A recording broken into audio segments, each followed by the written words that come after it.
దేవుడు ఎవరిని ఎన్నుకుంటాడో. కానీ మనం ఏం చేస్తాం తెలుసా?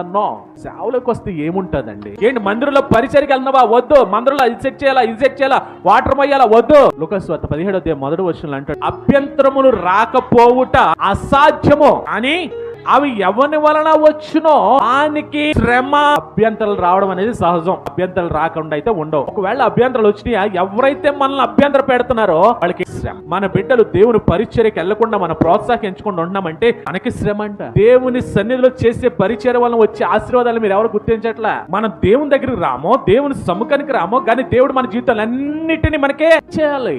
అదేనా మన భక్తి? మాకు అవసరం లేదండి, కానీ ఏం కావాలి? దీవులు కావాలి. దేవుని దగ్గరికి రాకుండా దీవులు పొందలేదు.